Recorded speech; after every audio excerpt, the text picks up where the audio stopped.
parar de falar mal do Luca agora, que agora ele está participando. O assunto chegou daí, dificulta, né? Não, com certeza. Se tu demorasse mais um pouquinho, dava mais um pouquinho de fofoca de ti, cara. Mas já que tu chegou e agora a gente para. Pô, agora eu até fiquei mais aliviado com o que tu falou, João. Sabe qual é a máxima, né? O importante é que fale. De bem ou de mal, mas é que fale da gente, que lembre da gente. Bom, vamos lá. Vamos trabalhar então, certo? Deixa eu pegar a apresentação aqui, que é essa aqui. Cara, volta aqui. Isso é tão legal a apresentação. Volta aqui, apresentação. Acho aqui, aqui. Permitir. Vamos ter que ocultar, né?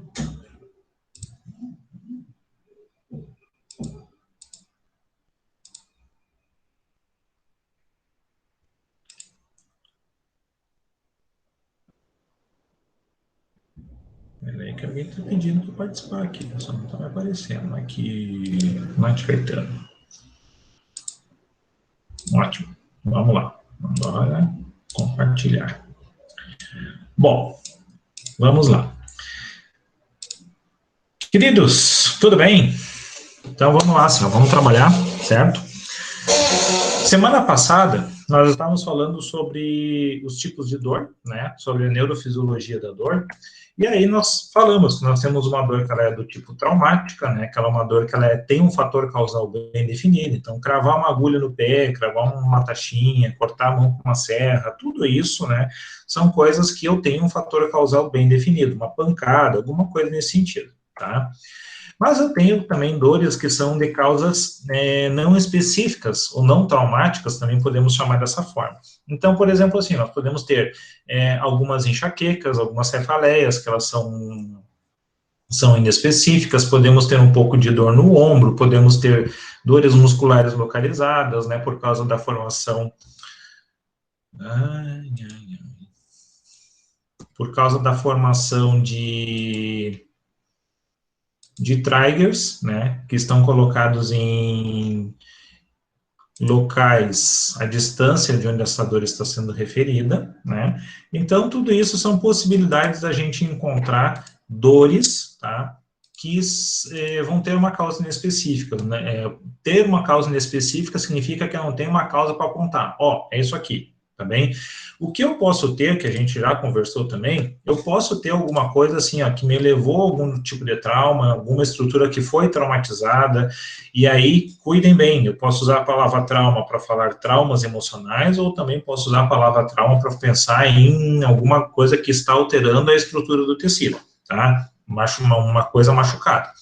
Então, eu posso ter um trauma prévio e isso deixar uma estrutura sensibilizada, e aí, posteriormente, isso acaba fazendo uma perpetuação da dor, uma dor nociplástica, uma percepção diferenciada daquele local, ou isso causar, então, um conjunto de sintomas dolorosos que vão, então, seguir também com o sujeito long time, durante muito tempo, tá?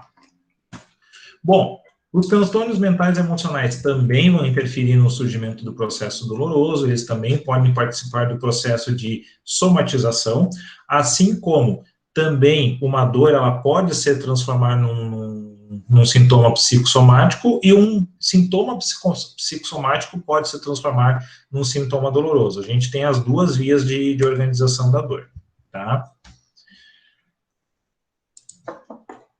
Puta que pariu. Só um pouquinho. Alguém estava tocando a campainha aqui. Deu. Voltando.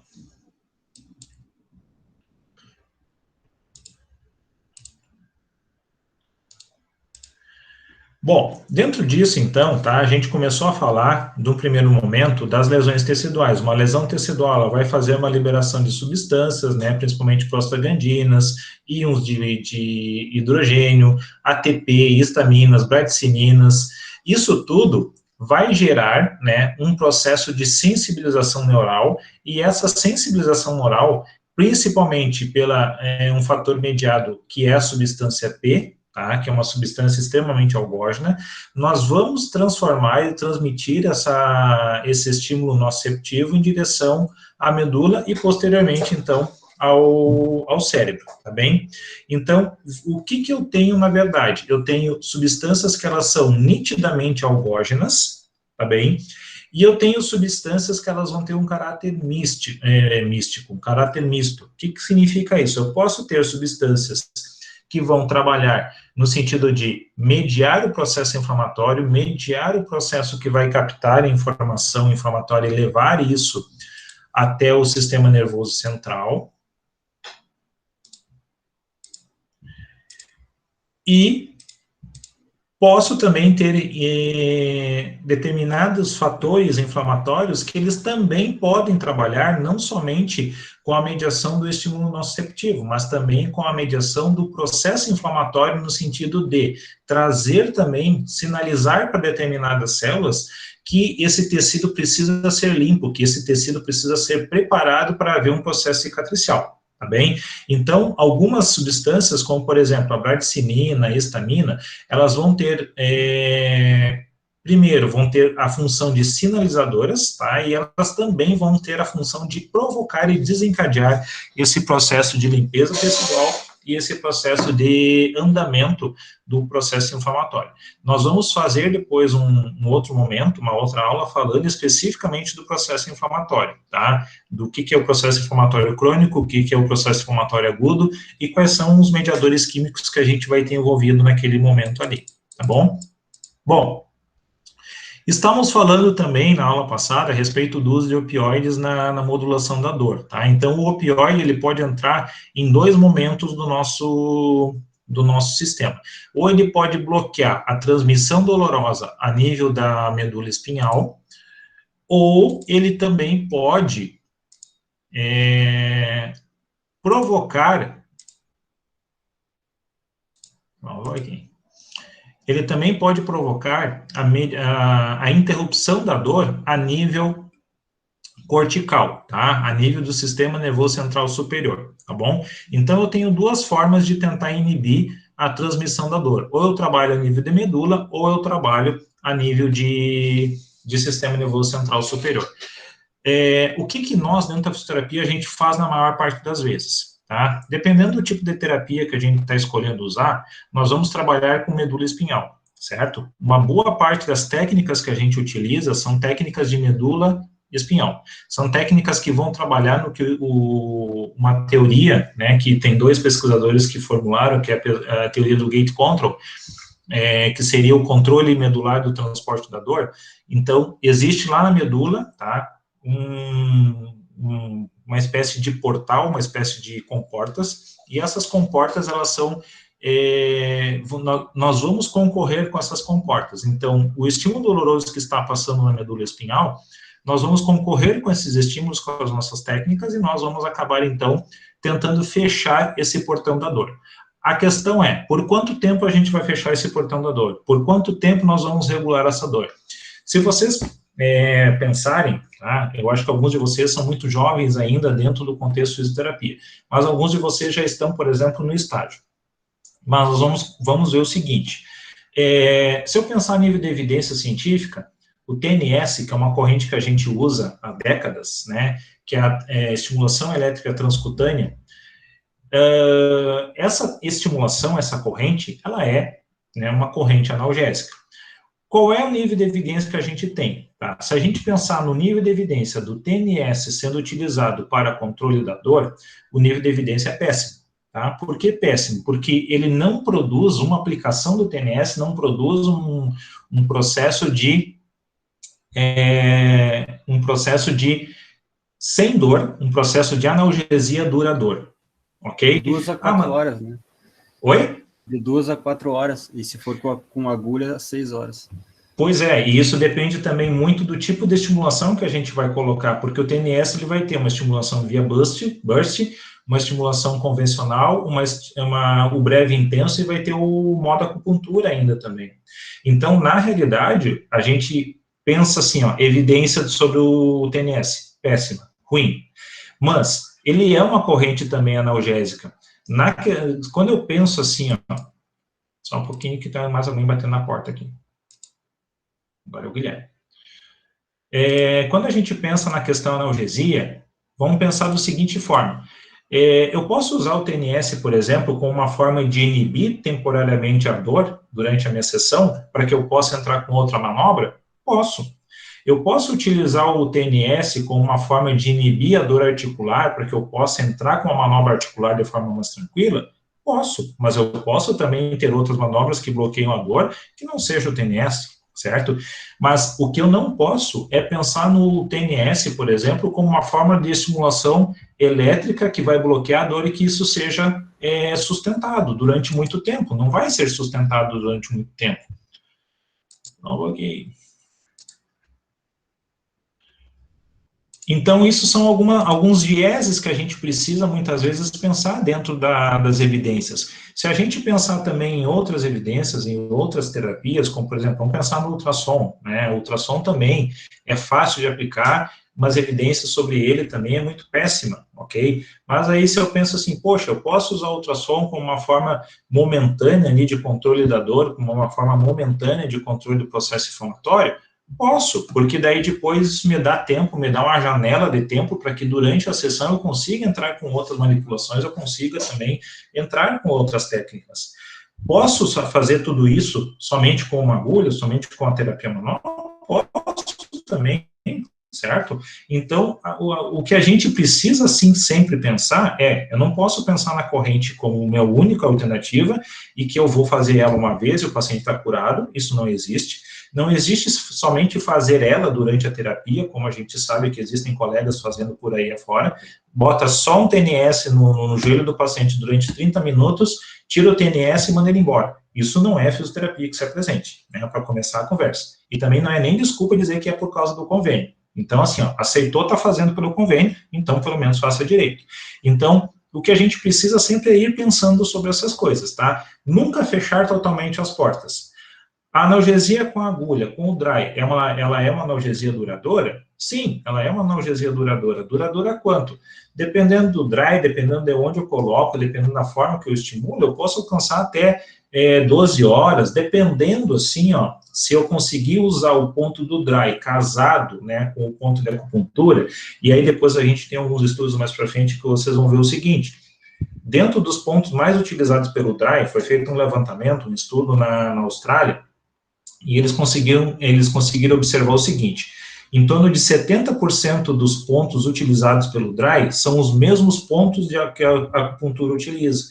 Então, se daqui a um pouco a gente pega um ponto para usar o dry e ele é o mesmo ponto da acupuntura, talvez a gente consiga uma alça de ação que vai durar até 24 horas a analgesia. Se a gente começa, né, a pensar dentro da acupuntura, ou o ponto da acupuntura usado com o dry, e aí eu penso numa estimulação elétrica em cima desse ponto, que seria a eletroacupuntura, eu vou conseguir uma liberação de opioides, assim, endógenos muito maior, com muito mais durabilidade do que normalmente a gente sabe, do que a gente conhece, que os estudos mostram para nós. Então, por exemplo, eu posso pegar a agulha e liberar endorfinas, mas eu posso pegar a agulha, casá-la com uma corrente e eu vou liberar dinorfinas. Dinorfinas, elas podem durar até 72 horas dentro do organismo, causando bem-estar e causando analgesia. Então, isso são situações diferenciadas, tá, que a gente pode ir encontrando ao longo do tempo. Vamos ver essa aqui, ó. Bem, dentro do processo da neurofisiologia, nós vamos ter o que nós vamos chamar de nociceptores, tá? Os nociceptores nada mais são do que estruturas colocadas dentro da nossa estrutura tecidual, dos nossos tecidos, que são capazes de perceber a dor, são capazes de captar a dor. Então, o primeiro sobre ele é a terminação nervosa livre. A terminação nervosa livre, ela está muito superficial, ela está muito a nível da camada mais queratinizada da pele, e ela é a principal receptora de dor, percebedora de dor.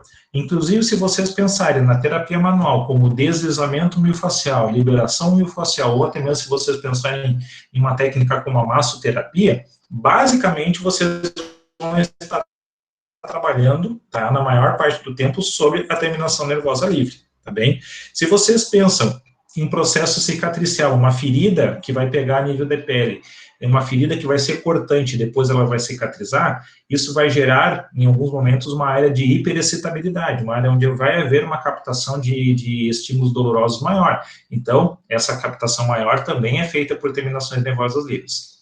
Só que aí nós temos o seguinte, essas terminações nervosas livres, elas vão estar ligadas em que tipo de fibra nervosa? O que é a fibra nervosa? É aquele axônio que está levando a informação para dentro do sistema nervoso central. Esse axônio, ele vai ser mielinizado ou não? Se ele for um neurônio mielinizado, tá? Se ele for uma fibra mielinizada, ele vai, obviamente, carregar essa informação de forma mais rápida. Mas eu posso ter um neurônio, um axônio que não tem bainha de mielina? Eu posso ter fibras amielínicas. Essas fibras amielínicas, elas vão carregar o impulso nociceptivo, o impulso doloroso, de forma mais lenta.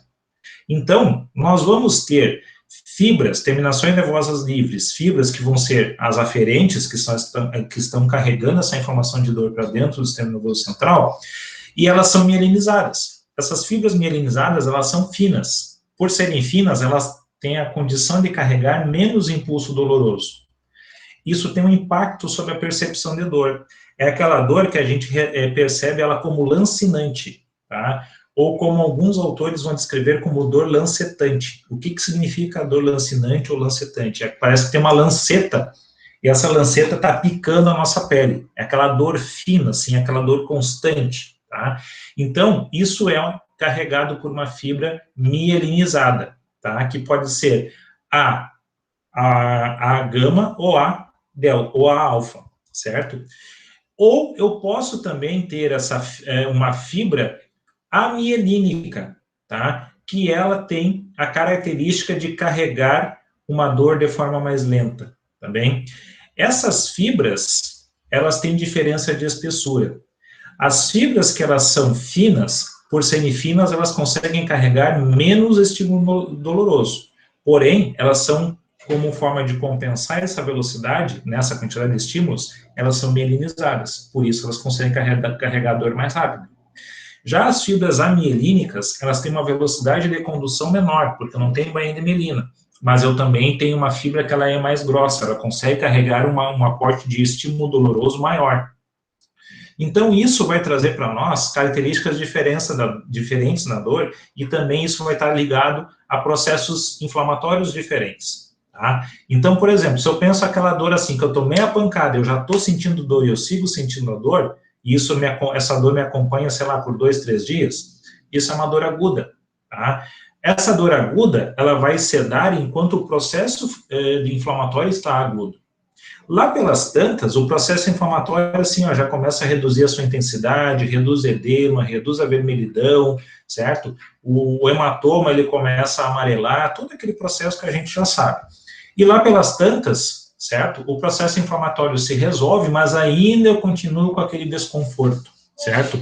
Aquela sensação dolorosa, já nem mais dor que o paciente vai dizer para nós, eu tenho a sensação dolorosa, certo? E aí, nesse momento, a dor, ela deixa de ser mediada, de ser carregada por uma fibra mielínica para passar a ser controlada e mediada por uma fibra amielínica. Então, todo o processo inflamatório de dor crônica, ele é carregado por uma fibra amielínica, que a gente chama de fibra tipo C, tá? E as fibras que são carregadoras de dor aguda, tá? Elas são fibras que elas têm uma velocidade maior e são mais finas, que são as fibras A gama e as A alfa, tá bem? E aí eu pergunto para vocês, se nós temos diferença no tamanho da fibra, tá? E isso interfere diretamente em como essa dor está sendo carregada para dentro do sistema nervoso, vai interferir a frequência que eu coloco no meu tratamento ou não vai? Frequência no sentido de pensar assim, ó, mais vezes na semana, a intensidade que eu estou colocando do meu manuseio, a intensidade do aparelho que eu estou utilizando, isso interfere ou não interfere? O que vocês acham?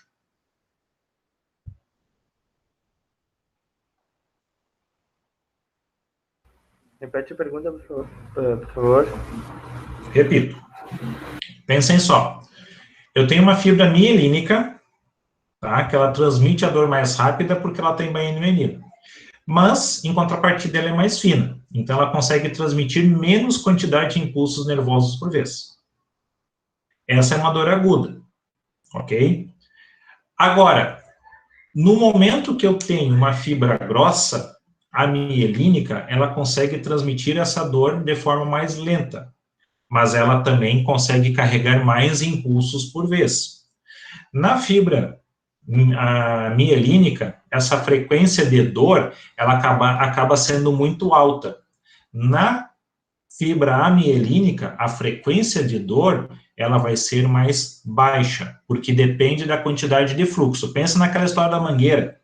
Vocês têm uma mangueira jorrando água, tá bem? A quantidade de água que está saindo ali, ó, é volumosa, tá bem?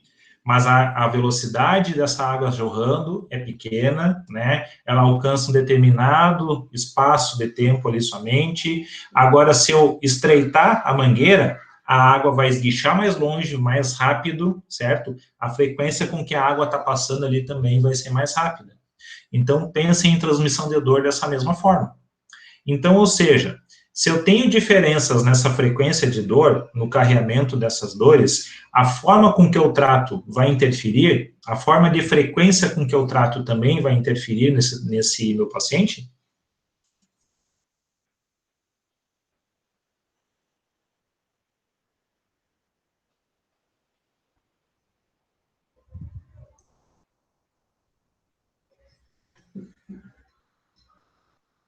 Tic-tac, tic-tac. Eu não consigo responder baseado na aferência só. Bem, vamos pensar o seguinte.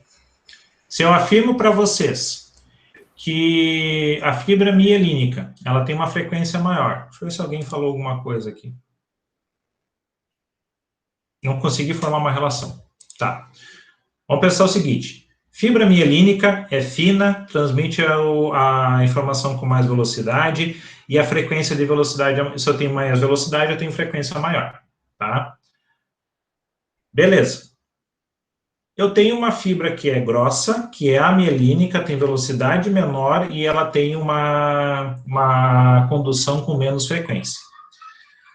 Pensem agora que eu tenho assim, ó, uma corrente de alta frequência e uma corrente de baixa frequência. Se eu tenho alta frequência da fibra de condução, eu vou concorrer com ela lá na medula com alta frequência ou baixa frequência? Alta. Alta.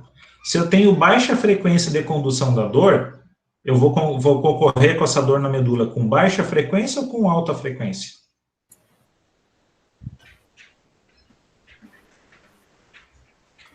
Então quer dizer que para dor aguda, mais vezes, e para dor crônica, uma vez por semana, por exemplo. Exatamente. Exatamente. Para dor aguda, tu vai precisar usar um equipamento com uma alta frequência de corrente, se tu pensar na corrente. Para dor crônica, tu vai precisar usar uma corrente com menos frequência. Se tu pensar no manuseio da agulha, tá? Com a dor aguda, tu vai ter que usar a agulha de forma lenta, porque tu não vai conseguir estimular muito, porque a informação dolorosa ela é muito frequente. Agora, se tu tem uma dor crônica, tu pode tocar a agulha ali e manipular ela bastante, com uma frequência de manipulação bastante intensa. Contrário. Se tu tem uma frequência mais alta, tu vai usar mais frequência na agulha. Tem uma frequência mais baixa de condução, menos frequência na agulha. A mesma intensidade, assim, ó, na questão toque. Ou tu toca mais forte, ou tu toca mais fraco, certo? Isso também é dependente diretamente da sensibilidade que o paciente está apresentando. Então, quando a gente pensa, né, em dor, se eu estou com dor aguda, eu vou ter que concorrer com o mesmo tipo de estímulo agudo lá na medula espinhal, senão não tem o bloqueio. É a mesma coisa que nós pensarmos assim, ó, o cara chega me dando tiro de metralhadora, eu vou dar tiro de 38, de 32. É desumano, é desleal. Quem que vai vencer? A metralhadora. Então, a frequência com que esse estímulo está passando na medula espinhal, eu preciso sempre concorrer com a mesma frequência de estímulo. Então, eu preciso pensar sempre nisso. Se eu vou estar chegando lá com estímulo de frequência alto, eu também preciso chegar com uma terapia de estímulo de frequência alto. Se eu estou chegando com estímulo de frequência baixo, eu também preciso chegar com estímulo de frequência baixo. Então, por isso que muitas vezes, na real, tá, nós subutilizamos o que nós temos de armas na nossa mão. Nós subtratamos o nosso paciente, porque muitas vezes a gente não consegue determinar como eu vou fazer isso, como eu vou tratar isso, ou que tipo de estímulo que eu vou utilizar para poder fazer isso. Por quê? Porque a gente não consegue pensar e fechar o raciocínio em cima da velocidade de condução. Então, a velocidade de condução é uma coisa extremamente importante, que a gente precisa pensar com o paciente, muitas vezes, para que a gente consiga chegar no meio termo, de qual é a terapia mais apropriada para o que eu vou usar, tá? E aí, tomem cuidado com uma coisa, qual é a grande pegadinha da fisiologia conosco? Uma dor, uma vez crônica, não significa que ela não pode ser agudizada, ela pode se agudizar sim. O processo inflamatório crônico não significa que ele não pode agudizar, ele pode agudizar sim. Então, também vai entrar nessa escolha da terapêutica o que eu vou fazer. Porque se eu fizer alguma coisa que não esteja no mesmo ciclo de frequência que a dor crônica, que o processo inflamatório crônico, eu vou trazer esse processo inflamatório para o agudo. E aí, daqui a pouco, eu vou ter o efeito rebote. Se eu não tratar a dor aguda da mesma forma que a frequência de intensidade do processo inflamatório agudo, eu tratar com uma terapia de dor crônica, daqui a pouco eu vou, então, também acabar agudizando ainda mais, porque eu vou só atiçar aquela dor que já está aguda. Então, a gente precisa sempre ter esse ponto de raciocínio, essa linha de raciocínio, tá bem? Como que eu vou intervir nessa dor? E aí, a frequência de tratamento, a frequência de sessões que a gente vai ter, também isso vai interferir. Se eu tenho uma dor aguda, eu vou precisar fazer mais vezes, sessões mais vezes na semana. Se eu tenho uma dor crônica, eu posso fazer, tá, sessões mais espaçadas. Eu posso fazer a sessão uma vez na semana, uma vez a cada 15 dias. Então, também são situações diferentes que a gente vai poder pensar, ok? Alguma dúvida a respeito disso? Não ficou bem entendido? Não, agora deu para entender, professor. Conseguiu fazer uma relação legal agora? Vamos lá. Vamos seguir aqui, ó. Bem, o que mais que eu posso ter de receptores a nível da pele? Eu posso ter os receptores mecanoceptores, termoceptores, tá? Que eles vão usar as fibras a gama. Podemos ter receptores polimodais, que são também fibras do tipo C. O que são os receptores polimodais? Eles podem receber vários modos de irritação cutânea, de irritação a nível da terminação nervosa. Receptores silenciosos, eles também usam fibras do tipo C. Quem é o receptor silencioso, ou quem é a doença silenciosa? O trigger. O trigger, ele vai se manifestar muitas vezes somente como uma região de espessamento de fibras, uma região de contratura de fibras. Ele não precisa necessariamente estar ativo, mas ele estando ali presente no músculo, ele já induz uma condição muscular diferente e ele já induz um processo doloroso. Ele é um receptor silencioso, ele está induzindo o processo de dor, mas ele não tem uma manifestação direta. Muitas vezes, inclusive, o trigger, ele é um ponto de fibras que ele vai provocar uma dor referida. Nós temos, depois eu tenho um mapa de triggers para mandar para vocês, para a gente falar sobre isso. Vocês vão ver o seguinte, eu posso ter, por exemplo, um trigger lá no trapézio médio, mas a dor que eu estou sentindo não é em trapézio médio. A dor que eu estou sentindo é lá na região do deltoide, não tem nada a ver com o trapézio médio. Eu posso ter um trigger a nível de romboides, e a dor que eu estou sentindo é uma dor que ela está vindo lá para a região supraescapular, para a região acima para a região cervical superior. Então, tudo isso, triggers a nível de músculo occipital, podem trazer a dor irradiada para nós, uma dor referida lá para a região frontal. Então, o que nós temos muitas vezes é pontos, tá, que eles estão trabalhando em cima do processo doloroso, mas, na verdade, eles são silenciosos. Por que silenciosos? Porque eles não estão se manifestando com a dor no local onde eles estão presentes. Eles vão estar manifestando uma dor referida em outro local, tá? Isso é a grande sacada que a gente tem que ter, muitas vezes, para poder identificar os processos dolorosos. Vocês vão ter, por exemplo, um trigger em piriforme, e o que o paciente chega referindo para vocês não é a dor na região do quadril, não é a dor na região de piriforme, é uma dor que ela está descendo pela perna, ela está descendo por trás da coxa, E aí vocês vão pensar, poxa, isso aqui é hérnia. Aí vocês testam, né, a hérnia não aparece, ou se vocês testam também a própria irritação mecânica daquele momento do teste ali, pode ressimular a dor. E aí vocês esquecem de ir lá no piriforme e tacar o dedo nele, para ver se o paciente vai ter uma dor referida lá. E aí, o paciente, vocês examinam o piriforme e o paciente dá um pulo para cima. Aí tu diz, é essa dor que tá sentindo? Sim, é essa dor que eu tô sentindo. Mas em nenhum momento ele falou para vocês que a dor era no piriforme, que a dor era no quadril. Pelo contrário, ele só está dando uma referência de dor à distância. Então, ou seja, um ponto que está ali de forma silenciosa, trabalhando em cima da produção dolorosa.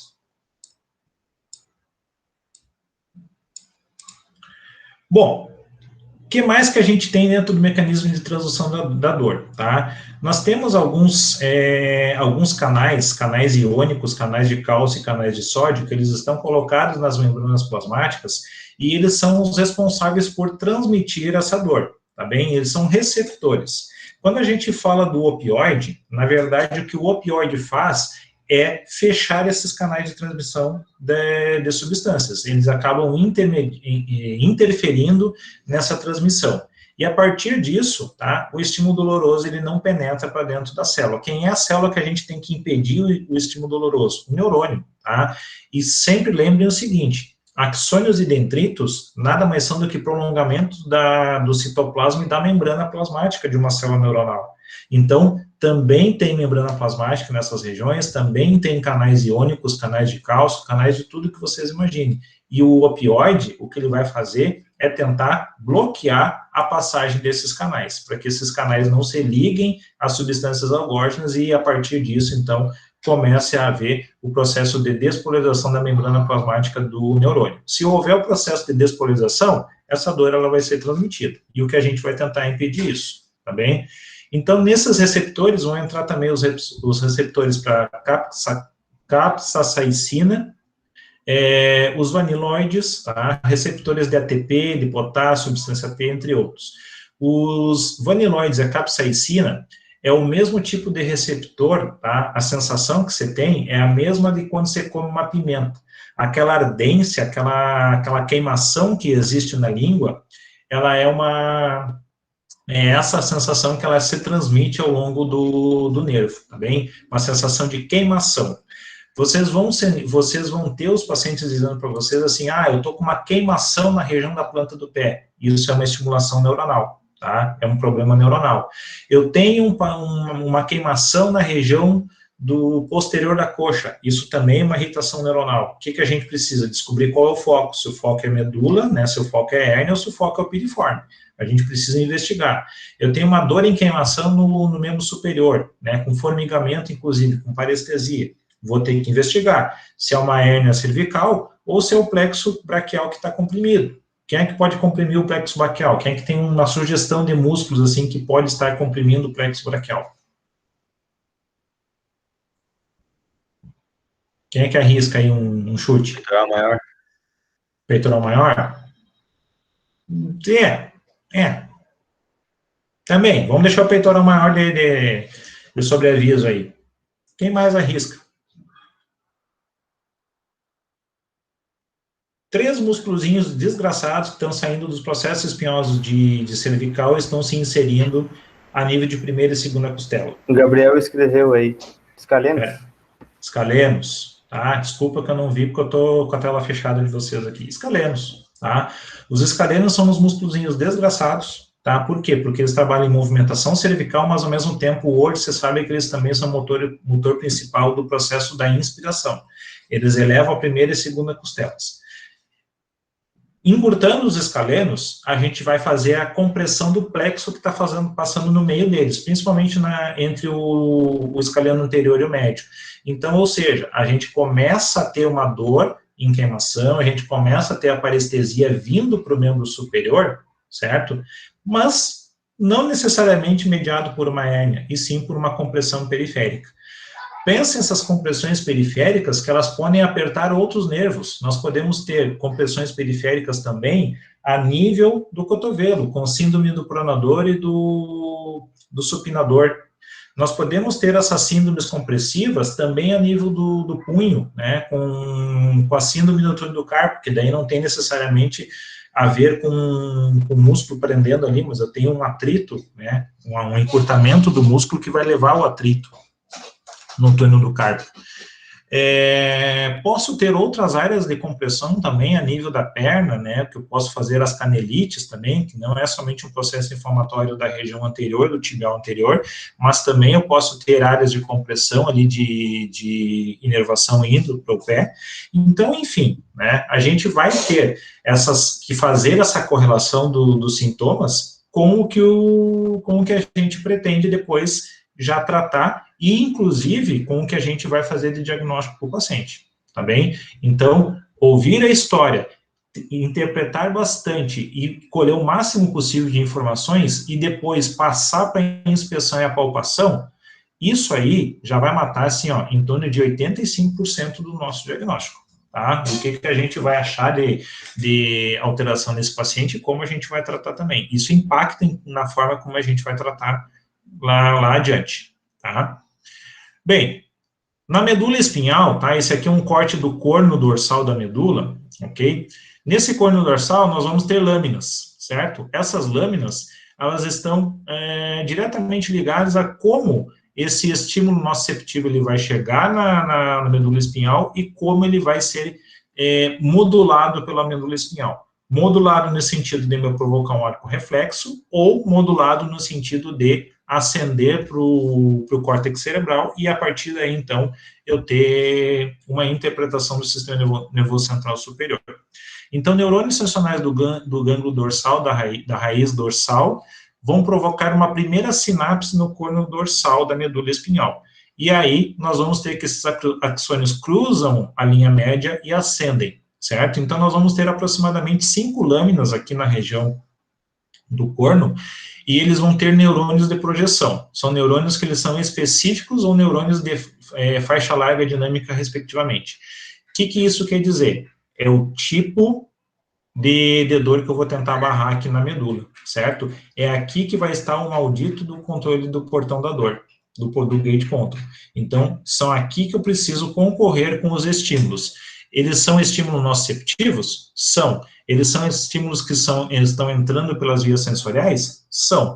É pelas vias sensoriais que eu vou entrar também para poder combater eles, tá? Então, basicamente, dentro de qualquer tipo de tratamento da dor pela físio, nós vamos tratar diretamente aqui, tá? A nível de medula espinhal. Nós vamos usar essas vias sensitivas para também concorrer aqui na medula espinhal com esses estímulos da dor.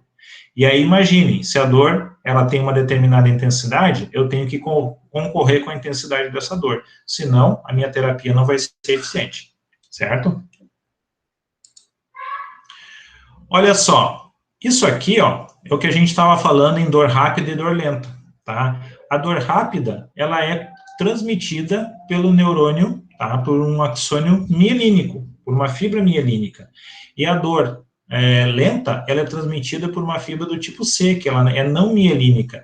Vejam que isso aqui, ó, tem um gráfico para nós. Vejam o pico que eu vou alcançar com uma fibra de contração lenta e, consequentemente, a frequência disso aqui também vai ser mais rápida.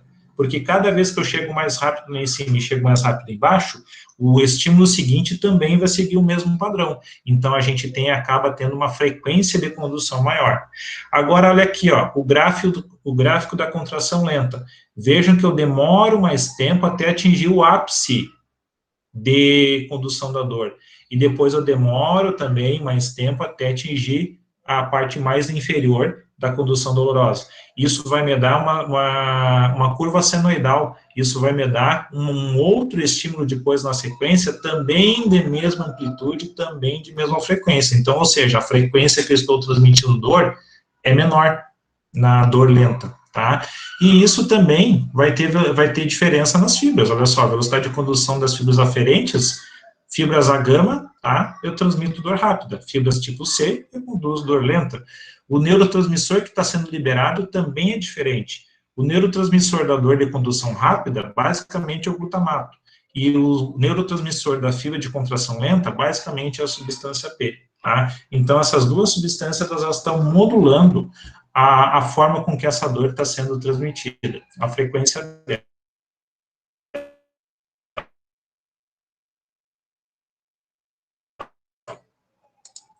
A MPA, tá? E ele vai trabalhar em cima das conduções rápidas, tá? O mecanismo de recaptação desse glutamato rápido. Os neuropeptídeos, que são essas substâncias P, eles vão trabalhar em cima dos estímulos de transmissão da dor de forma mais lenta, tá? Da percepção da dor de uma forma mais lenta. Eles têm uma ação coordenada?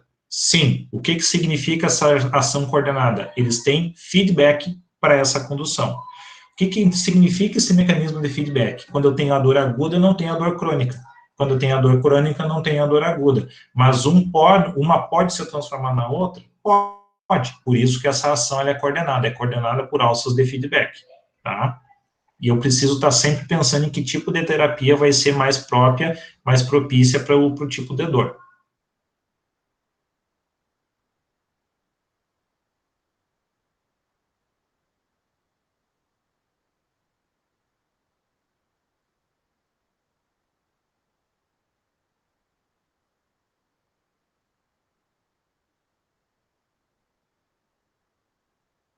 E aí depois, sequencialmente, então, como por exemplo, bradicinina, prostaglandina, só um pouquinho. Deixa eu ver se tem alguém aqui querendo falar alguma Tá coisa. travando um pouco, prof. Travou? Tá dando umas travadas. Melhorou? É. Não, agora Melhorou já tá. agora? Voltou já. Tá, onde é que travou mais ou menos? Deixa eu ver agora, não tá aparecendo slide. Mas lembra o que eu estava falando quando travou? Acho que foi ali em neurotransmissores, João. Neurotransmissores? Tá, volto ali então.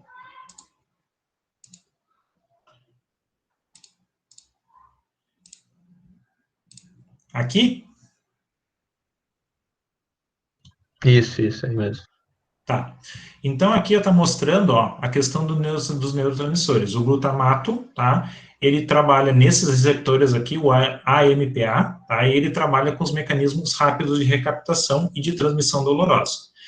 Os neuropeptídeos, que no caso são as substâncias P, tá? Ele trabalha em mecanismos mais lentos de condução dolorosa, mecanismos mais lentos de recaptação.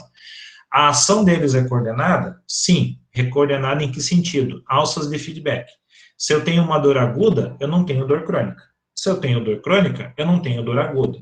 A dor crônica, ela pode agudizar? Pode. Assim como a dor aguda, ela pode cronificar, certo? Então, isso acaba sendo um ciclo, tá bom? Aqui embaixo, ó, a gente tem uma imagem só mostrando esse sistema de dor aguda, tá bem? Olha só, uma lanceta que ela está perfurando a pele. A partir dessa perfuração da pele, a gente começa a ter liberações de substâncias que estão dentro das células, né? Dentro das células que foram machucadas, que foram rompidas. Isso vai liberar, por exemplo, bradicinina, prostaglandina, o 5-HT, potássio, tá? Isso tudo são suficientemente fortes para estimular a fibra aferente. Essa fibra aferente, ela vai trabalhar também em cima do vaso sanguíneo, tá? Essa liberação de mediadores também vai trabalhar em cima do vaso sanguíneo, porque primeiro vai fazer o extravasamento do sangue pelo vaso, depois vai haver liberação de fatores de coagulação por esse sangue, e esses fatores de coagulação vão levar a estancar a hemorragia sanguínea, tá? A hemorragia do vaso. Na sequência, o que eu tenho? Eu tenho vasoconstrição. Dentro dessa vasoconstrição, eu começo a liberar, então, uma célula chamada de mastócito. E o mastócito, ele é atraído pela bradicinina e ele provoca a liberação da histamina. E a histamina, cada vez que a histamina ela é liberada, vai atraindo mais mastócitos para a região e isso tudo acaba se transforma num processo em cascata. Então, na verdade, a dor, ela acaba ganhando corpo, ela acaba ganhando mais elementos que vão fazer a sua manutenção e a sua perpetuação, tá? Isso é um mecanismo de lesão, tá? Um mecanismo de lesão da estrutura ali da pele, da estrutura que está colocada abaixo da pele. E aí, depois a gente vai destrinchar mais esse processo inflamatório aqui. Então, ali, ó, Posso ter a hiperalgesia periférica e central? Posso, tá? Então, o que significa a hiperalgesia? A capacidade do indivíduo sentir dor de forma maior, certo? Cada um, já disse para vocês e repito, cada um tem uma percepção dolorosa. Podemos ter indivíduos que sentem dor maiores com menos estímulo doloroso? Podemos. E podemos ter indivíduos que sentem menos dor com impulsos nervosos menores. O que isso significa? Por exemplo, o João, se apontar uma agulha para o João já começa a sentir dor. Tá? Não precisa nem colocar na pele. Só me aponta a agulha lá da seringa, eu já sinto dor. Tem indivíduos que não tem nenhum problema com isso. Pode picar quantas vezes quiser, e assim, ó, vai vir com aquela historinha, é só uma picadinha de mosquito, né? Infeliz que inventou esse termo, assim, deve ter a mãe na zona. Mas, enfim, isso significa que nós temos capacidades diferentes de percepção de dor, tá bem? Daqui a pouco um estímulo pequeno causa uma dor grande num sujeito, daqui a pouco um estímulo grande causa uma dor pequena em outro sujeito. Isso são capacidades de sensibilização do nosso receptor, vai levar em consideração também substâncias inflamatórias, e isso também vai levar à capacidade periférica do indivíduo sentir dor. Podemos ter uma acostumação das estruturas a essas sensibilidades? Podemos. O exemplo mais palpável que eu tenho para dizer para vocês é a planta do pé.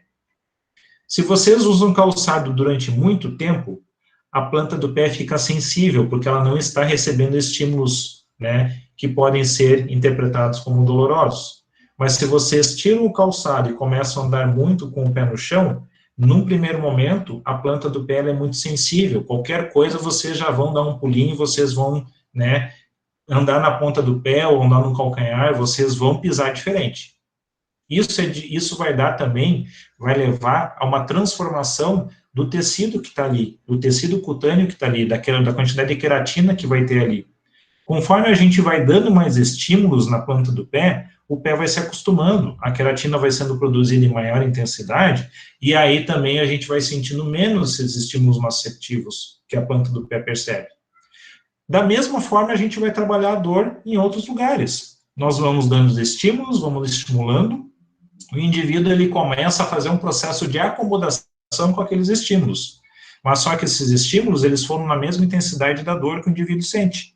Por isso, lá na medula, nós concorremos, tá, centralmente com o estímulo que estava passando lá, a gente trabalhou no gate control, mas também, através dos estímulos, nós acostumamos aquele tecido a perceber a estimulação. Então, isso vai me dar diferença na forma de lesão também. Então, assim, até que um pouco vocês disserem assim, a massagem, ela vai acostumar o tecido? Vai. Tem outras coisas melhores que a massagem para acostumar o tecido? Tem. Então, são essas concepções que a gente precisa ter. Como que o meu estímulo, como que a minha técnica, como que a minha terapêutica, ela está atuando nesse indivíduo. Certo? E não fiquem com aquela coisa assim, ó. Alguém ensina uma técnica para vocês e diz assim para vocês, isso provoca analgesia. Não se contentem com isso. Mandem, peçam, tá? Exijam a explicação de como essa analgesia está acontecendo. Aí vocês vão ver que vai mudar de sentido a coisa. Aí vocês vão ver, inclusive, que começa a se apertar os olhos dos guri. Então, assim, ó, essas são situações diferentes. Quer apertar um professor, assim, ó, começa a perguntar o porquê. Aí vocês vão ver quem que sabe, quem que não sabe. Mas eu não contei isso para vocês, tá? Pena que tá gravado, infelizmente. Tudo bem aí, por enquanto? Deixa eu voltar aqui.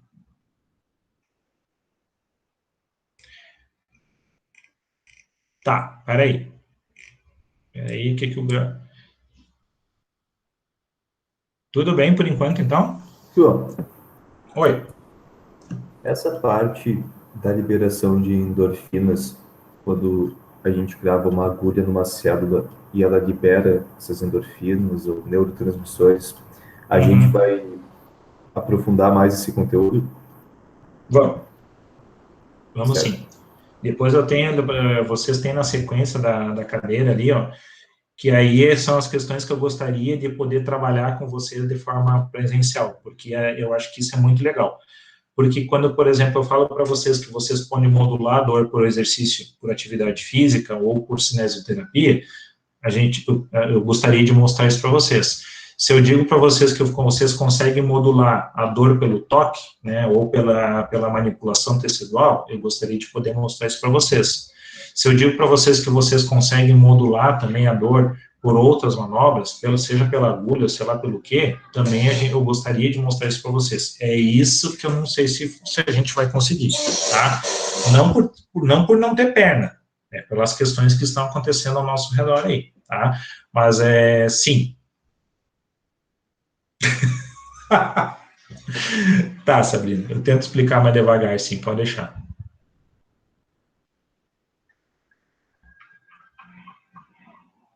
Às vezes eu falo meio rápido, tem que puxar mesmo a trava, tá? Às vezes vem muita coisa na memória ao mesmo tempo, assim, para não perder a linha do raciocínio, eu acabo acelerando. Mas segue aí, segue puxando a trava aí. Sem contar que eu falo muita bobagem. Se eu estiver falando muita bobagem, também puxa a trava aí. Bom, vamos seguir aqui, ó. Bom, o que mais que nós vamos ter, edição? Então, vejam só. Nós temos vias chamadas de ascendentes. Quem são as vias ascendentes? São aquelas que estão carregando a informação lá da periferia, do órgão receptor, para dentro do sistema nervoso central. Vai ser carregado, primeiro, para dentro da medula espinhal, e depois a medula espinhal transmite isso para o sistema nervoso central superior, tá? Para o cérebro propriamente dito. Quais são os sistemas que nós vamos ter? Nós vamos ter uma via ascendente chamada de sistema anterolateral, tá? O sistema anterolateral, ele tem 3 tratos, que é o espino talâmico, o espino reticular e o espino mesencefálico. O que significa isso? O nome, ele é autoexplicativo, ok? Espino talâmico, ele vem pela espinha, tá? Pela medula espinhal e para no tálamo. O espino reticular, ele vem, então, pela espinha e ele vai parar lá na formação reticular no centro do diencéfalo.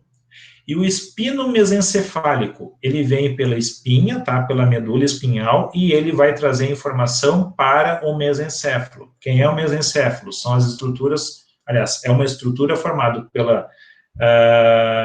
por células que estão colocadas lá na parte mais superior do tronco cerebral. Tá? Esse vai ser o mesencéfalo. Bem, o trato espinotalâmico, tá? Ele vai trazer informações para o tálamo. Quem é o tálamo? O tálamo é uma estrutura que está colocada no terceiro ventrículo. O terceiro ventrículo é a estrutura mais importante do diencéfalo. Essa estrutura talâmica, ela vai ter uma função de armazenar as nossas informações dolorosas, ok? E além de armazenar as nossas informações dolorosas, vai fazer a ponte com o córtex. Vai levar essa informação dolorosa lá para o córtex, o córtex vai tomar as ações cabíveis frente àquele estímulo doloroso, certo? O espino reticular. O espino reticular é a via sensitiva que a dor ela vai usar, tá, para poder chegar na formação reticular, e chegando na formação reticular, ela começa a gerar uma informação contrária, uma informação de volta, tá, uma informação eferente, que vai ser a informação de bloqueio neuromuscular. O que significa o bloqueio neuromuscular? Você já viu aquela expressão assim, ó, do paciente que diz, ou do familiar de vocês, assim, parece que eu estou caminhando, de vez em quando eu perco a perna? Isso é um bloqueio neuromuscular. Sempre quando a gente tem uma dor, e essa dor atinge uma determinada intensidade, isso vai gerar um bloqueio da contração muscular. A gente não consegue ir adiante com o movimento. Isso vai gerar, inclusive, a sensação da cinesiofobia, a sensação que eu tenho, que eu fico, de que se eu me movimentar, eu vou sentir dor. E aí eu acabo não me movimentando. Só que isso é um ciclo vicioso. Se eu não me movimento, as estruturas teciduais atrofiam e eu acabo sentindo mais dor ainda, certo? Então, isso vai trabalhar nesse sentido. Quem que pode ainda surgir nesse sistema espino-reticular, né, como resposta a essa dor que está chegando no sistema reticular? O espasmo, tá? O espasmo muscular, ele é um processo mediado por essa via que está chegando lá no sistema reticular, ok? O espino mesencefálico é aquela dor que vai fazer a alteração das sinais vitais, porque no mesencéfalo é onde eu vou encontrar muitos receptores, muitos moduladores dos sinais vitais. Quem são os sinais vitais? Temperatura, pressão arterial, frequência cardíaca, frequência respiratória e saturação. Tá? Então, na realidade, com a dor, eu altero a minha frequência respiratória. Com a dor, eu altero a minha frequência cardíaca. Com a dor, eu altero a minha pressão arterial. Com a dor, inclusive, eu altero a minha capacidade de percepção do oxigênio. Eu posso reduzir a saturação de oxigênio por causa da dor. E ainda, tá, eu posso fazer alteração de temperatura com a dor. Eu posso ter a sensação da hipertermia, eu posso ter a sensação da febre com a dor. Ok? Se isso vai estar ligado ao processo inflamatório agudo ou não, aí é outra conversa, tá? Mas nós vamos ter essas diferenças de percepção da dor a nível do sistema nervoso central. Bom, depois dessas vias ascendentes, nós vamos ter, então, o que a gente vai chamar de somatotopia ou localização de estímulo nociceptivo, tá bem? Isso vai se dar, basicamente, a nível de córtex. O córtex sensitivo, ele tem uma capacidade de sentir, tá, de receber, de perceber esses estímulos sensitivos, e esses estímulos, conforme a região de onde eles estão vindo, tá, eles têm uma representação cortical maior ou menor. Se vocês pensarem, por exemplo, em coxa, e pensarem em perna e em pé, e pensarem na mão, quem é que vai doer mais se a gente apertar essas regiões? A coxa, a perna, o pé, ou a mão dói mais?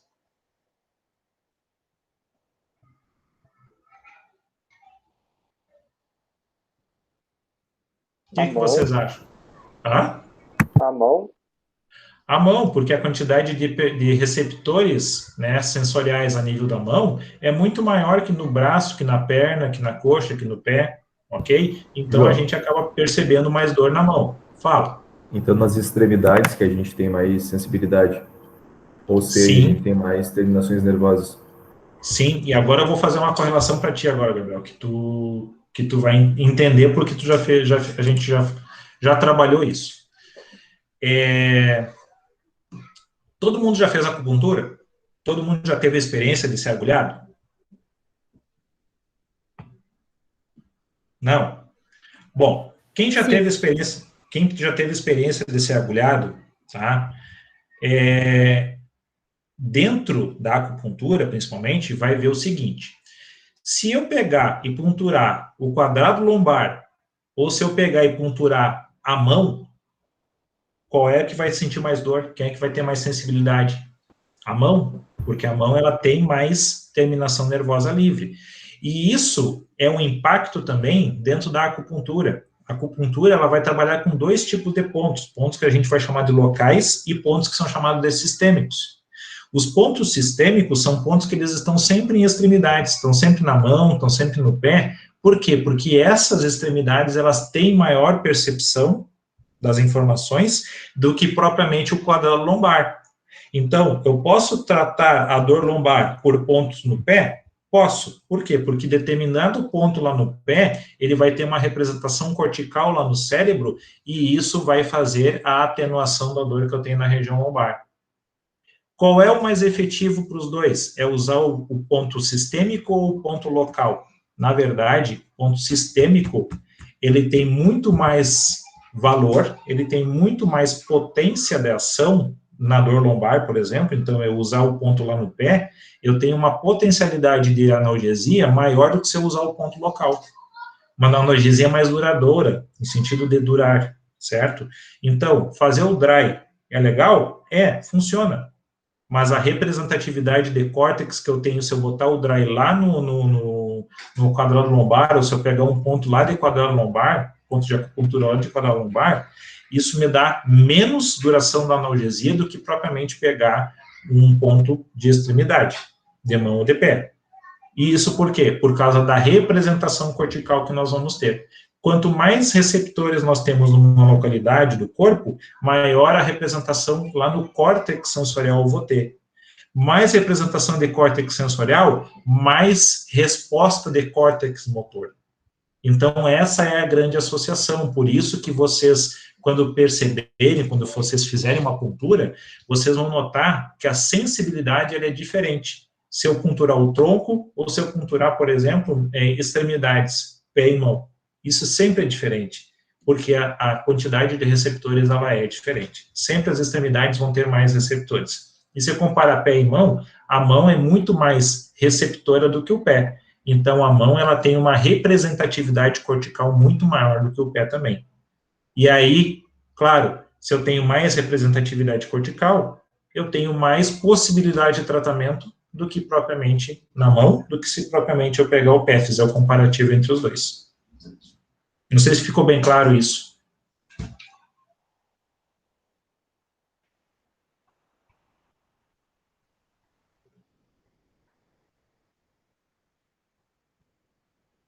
Trocando em miúdos, quanto mais receptores eu tiver, maior a representação cortical, maior a área de córtex cerebral que eu vou ter, certo? Maior as possibilidades de tratamento também. Maior a duração dos estímulos que eu vou dar também.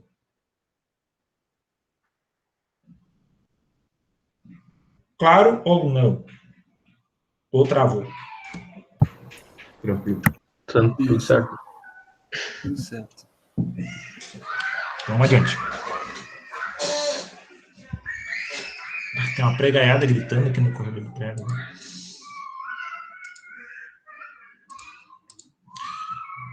Bom, o que mais?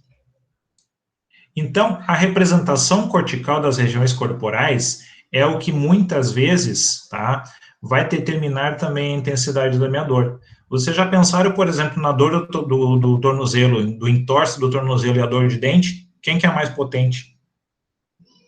A dor do dente, né? Porque a dor de dente, ela tem uma representatividade de face, olha aqui, ó, muito maior do que propriamente a representatividade de tornozelo, tá? Então, isso significa que as dores, elas vão ter potências diferentes, sim, elas vão ter regiões de sensibilidade diferentes, e isso também vai me dar interferência na forma como eu estou sentindo essa dor.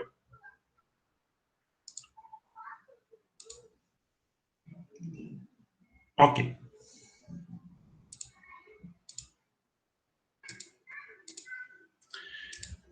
Bom, passando isso agora, a gente chega então em o que a gente vai chamar de dor referida, tá? Esse aqui é só um pequeno esboço, tá, do mapa de dores referidas. Então, quando a gente fala em dor referida, a gente fala numa irritação visceral, geralmente, tá, que causa dor que não é sentida no próprio órgão, mas em uma estrutura somática que pode estar a uma significativa distância, certo?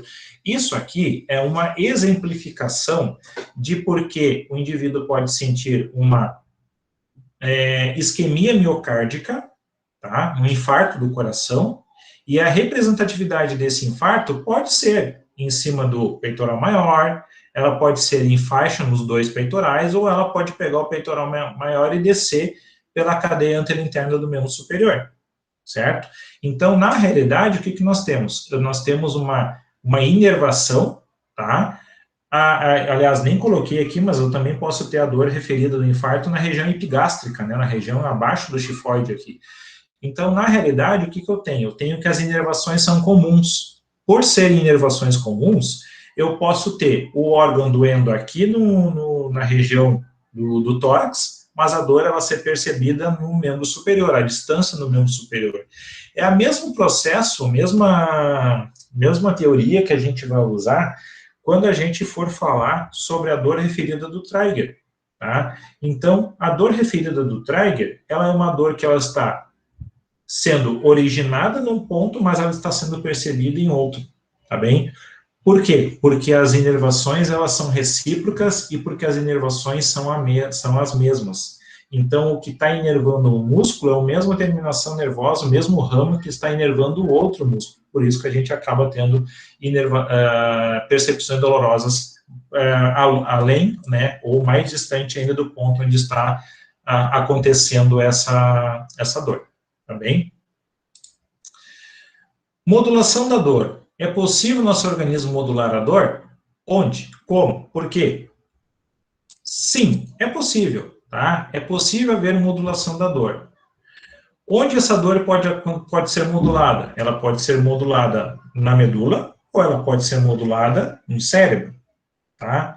Como que ela pode ser modulada? Se a gente estiver pensando a nível de medula espinhal, a gente vai modular a dor fazendo a concorrência na medula com o estímulo doloroso. Ou seja, a gente vai usar a teoria das comportas de Mesock-Walls, tá? O portão da dor. Se eu estou falando de sistema nervoso central, tá? Eu vou precisar ultrapassar com o meu estímulo a medula espinhal e fazer com que meu estímulo chegue lá a nível cortical, certo? Aí eu vou chegar com esse meu estímulo e fazer a modulação lá em cima a nível cortical. O tipo de analgesia que eu encontro, que eu alcanço, sempre é diferente. Se eu conseguir fazer o meu estímulo chegar a nível de córtex, eu tenho liberação de endorfinas. Se eu não conseguir fazer com que o meu estímulo chegue a nível de córtex, que ele chegue somente na medula espinhal, eu não tenho propriamente liberação de endorfinas. E aí, o meu nível de analgesia ele vai ter um tempo maior ou menor de duração. Ok? Por que isso? Porque depende sempre do tipo de célula que a gente está alcançando. Tá? O tipo de neurônio que eu estou alcançando, o tipo de região do sistema nervoso central que eu estou alcançando. Sistema nervoso central está dividido em dois, tá? Encéfalo e medula espinhal. Medula espinhal tem neurônio? Tem, mas a potência que esse neurônio tem de controle é praticamente zero, tá? Por quê? Porque a função dele é somente perceber a informação e mandar um arco reflexo, ou então intermediar essa percepção de estímulo e mandar essa percepção, essa mediação a nível de córtex, a nível de cérebro, tá bem? Agora, cérebro é uma estrutura mais complexa. Os neurônios que estão colocados lá têm uma capacidade de pensamento, têm uma capacidade de organização das informações, têm uma capacidade de complexidade, né, em cima da resposta maior. Então, ou seja, a resposta em cima da dor também ela vai ser diferente dependendo da complexidade do neurônio que eu estou conseguindo atingir. Se eu atingir medula, a complexidade é menor da resposta. Se eu conseguir atingir córtex motor, ou córtex sensitivo, neurônio lá do cérebro, aí a complexidade da minha resposta também vai ser maior. E aí, as analgesias, elas são diferentes também por causa disso, tá? Quando a gente pensa, não sei se ficou claro isso para vocês.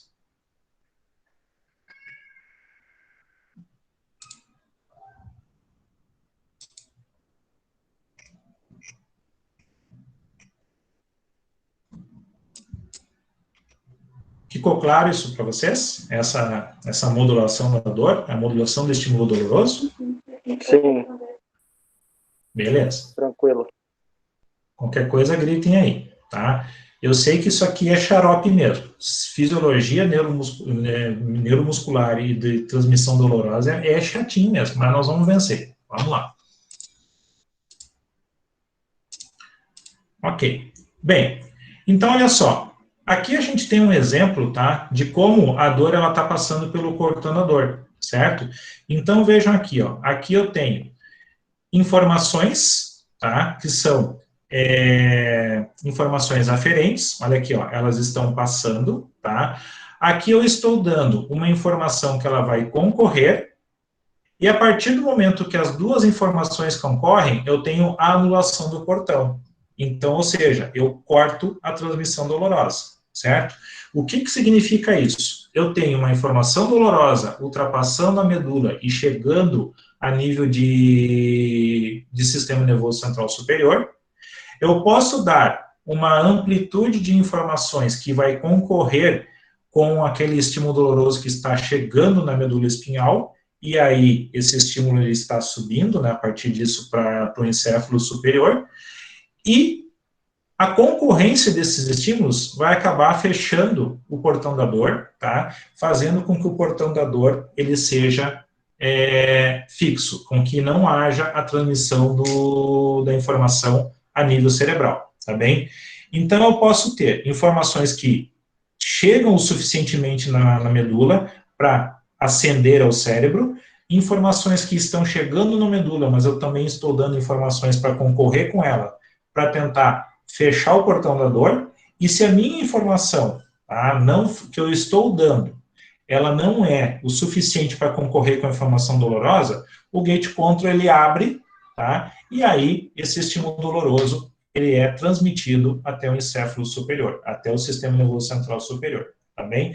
Então, na realidade, a teoria das comportas, a teoria da comporta espinhal, a teoria de Masaki-Walls, ou a teoria do portão da dor, tudo isso são sinônimos. Ou o gate control também, né, que é muito bonito da gente falar, adoro falar gate control, porque eu me sinto importante.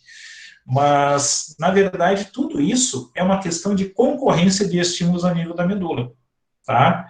Então, imagine, vocês querem passar lá na freeway 10 carros, né, ou vocês querem passar na freeway 100 carros por minuto. Essa é a teoria.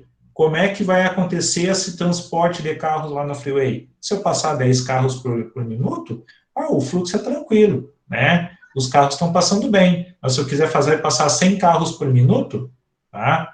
Isso é uma hipótese, ok? Passa muito mais. Se eu quiser passar 100 carros por minuto, vou atulhar a via. Chega uma hora assim que se todo mundo quiser andar pela mesma via ao mesmo tempo, vai dar pau, vai trancar a via.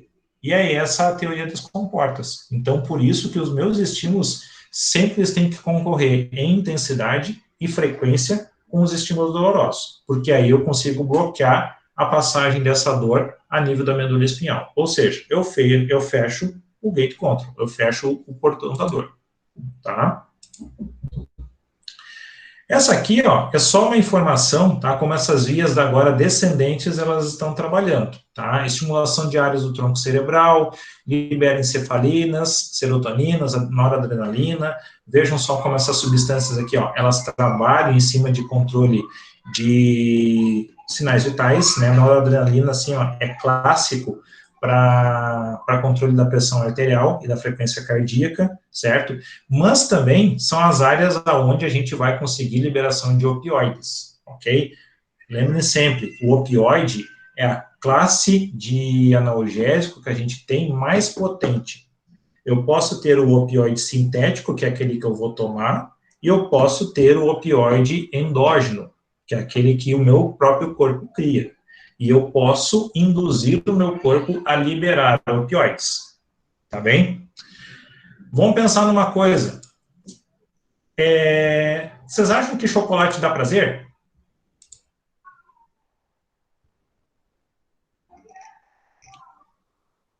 Sim. Sim. Por quê? Sim. É bom. Por causa do açúcar. Por causa do açúcar, porque é bom, né? Que mais? É gostoso, é muito bom. O chocolate, ele libera alguns neurotransmissores do prazer, se não me engano, a serotonina.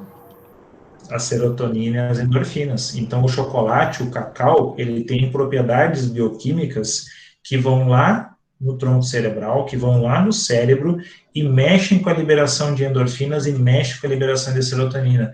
Tudo isso são neurotransmissores agradáveis, prazerosos, a gente come e fica se sentindo bem. A gente pode depois se sentir culpado, né? Mas aí o que a gente faz? A gente come outro chocolate para aliviar aquela culpa. Né? É assim que o negócio acontece. É como o fumante. O fumante, ele fica viciado na nicotina. Por quê? Porque a nicotina ela vai trazer um torpor para o cérebro dele, vai trazer uma sensação de bem-estar, uma liberação de determinados opioides, que, na verdade, isso está trazendo um bem-estar para ele. Está tentando controlar, muitas vezes, a ansiedade dele. Aí, a hora que ele para de fumar um cigarro, que dá uma hora, duas, aquele nível de nicotina acaba baixando, e aí o que ele faz? Para tentar controlar aquela ansiedade, ele fuma outro. Né? Então, na realidade, o que nosso corpo sempre ele vai estar buscando é o prazer, é a satisfação prazerosa, é o bem-estar. Agora, por exemplo, vocês já viram aquela história de que todo gordo é feliz? Claro que é todo gordo é feliz. Por quê? Porque todo gordo está com uma produção endorfínica lá em cima. A produção endorfínica, ela tem influência do açúcar? Tem muita influência do açúcar. Vocês já ficaram perto de alguém que fez dieta restrita de açúcar e restrita de carboidrato? Como é que fica o humor dessa pessoa? Principalmente na primeira e segunda semana de dieta. Ou se vocês tiveram essa experiência, como é que fica o humor de vocês? Já pensaram nisso? E aí? Se cortar o açúcar, se cortar o chocolate, como é que vocês ficam de humor?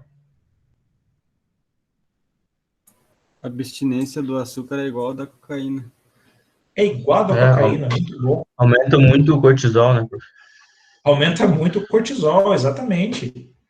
Então, olhem como as coisas endócrinas, elas estão profundamente ligadas à questão dor, certo? Eu vou dizer uma coisa para vocês assim, ó, vocês acham graça no Leandro Hassum hoje? Eu não acho graça. Por quê? Porque ele emagreceu. Perdeu a graça. Né? Então, assim, ó, vocês veem que ele é esforçado para continuar fazendo o que ele faz. Mas não é a mesma coisa. Não é a mesma coisa. Então, isso é uma coisa que é muito forte também dentro das pesquisas. Toda vez que a gente tiver uma restrição do processo metabólico, e aí coloquem assim, ó, restrição do açúcar, restrição de ingesta calórica. Sempre que a gente tiver esse tipo de questão, nós temos também um processo de abstinência. Então, por isso, tomar opioide, certo, é uma coisa também perigosa. Por quê? Porque nós vamos estar trabalhando com o metabolismo, com a ingesta de uma coisa que o nosso corpo não produziu. E se ele não produziu, mas teve prazer, nosso corpo sempre vai querer buscar mais. Ele vai querer buscar mais opioide. Então, na realidade, todo paciente tratado com opioide, ele deve ser tratado também de forma restrita, porque ele vai gerar dependência, ele vai ficar quimicamente dependente daquele opioide. Então, vamos ter dependências de várias situações. Vamos ter dependências da nicotina, vamos ter dependência do açúcar, vamos ter dependência dos opioides, vamos ter dependência de carboidratos, vamos ter dependência de N fatores, certo? E também o nosso paciente ele pode criar dependência do fisioterapeuta. Por quê? Porque o fisioterapeuta que está tratando a dor dele, ele está trazendo benefício. Ah, mas é legal, o cara está pagando. É legal, o cara está pagando, sim. Mas também assim, ó, calma com a dor, né? Então, a gente também deve tratar, mas também ir, ao mesmo tempo, fornecendo armas para que o paciente consiga ir lidando com essas situações. A gente não vai poder estar com o paciente o tempo inteiro, o tempo integral. Também não é nossa função, ou seja, a gente já passou do tempo também em que o paciente fazia 100, 200, 500 sessões no ano conosco, com o fisioterapeuta. Isso passou, isso acabou. A gente trabalha hoje com fisioterapia resolutiva, baseada em evidências. E para que isso seja, né, forte, a gente também tem que ter muito cuidado na forma com que a gente trabalha a cabeça do nosso paciente. Ah, mas isso não é função para mim, isso é função para o psicólogo. Vocês é que pensam, porque muitas vezes os pacientes vão projetar em nós o opioide deles. E isso é uma coisa muito grave, porque daí o paciente acaba criando conosco um vínculo de dependência, e isso também é quase tão grave quanto o vício do opioide. Então, a gente precisa sempre tratar o nosso paciente, mas também tratá-lo de forma séria e instrumentando ele a conseguir controlar o processo doloroso. O que ele vai poder fazer para nós? Qual é a maior evidência que a gente tem hoje do controle da dor? E eu brinco muitas vezes assim, porque os nossos pacientes, eles são, às vezes, meio burrinhos, porque eles não descobriram que se eles fizerem um exercício aeróbico, eles vão acabar com a profissão do fisioterapeuta, vão acabar com a profissão do médico, porque basicamente tudo se trata com exercício aeróbico, né? E basicamente tudo também é prevenível com o exercício aeróbico, inclusive a dor, certo? Então, nós temos também que estimular o nosso paciente a fazer atividade física, a fazer atividade aeróbica. Porém, contudo, todavia, essa atividade aeróbica tem que ser prazerosa. O que é atividade física prazerosa? É aquilo que o paciente vai fazer e vai fazer com prazer, não é aquilo que é forçado. Se você disser para o paciente, tem que fazer academia, o paciente vai lá, fica 1 hora fazendo academia, emburrado, porque ele não quer fazer aquilo que não dá prazer para ele. E se você disser para ele, você faz o que você tiver prazer, e daqui a pouco o paciente vai dizer assim, tá, mas o meu prazer é caminhar. ótimo, faz caminhada. Desde que essa caminhada tenha um ritmo, certo? E não seja caminhar olhando as vitrines no shopping, beleza, tem que fazer, certo? Então, esse é um cuidado que a gente sempre vai ter, a questão opiácea, tá bom?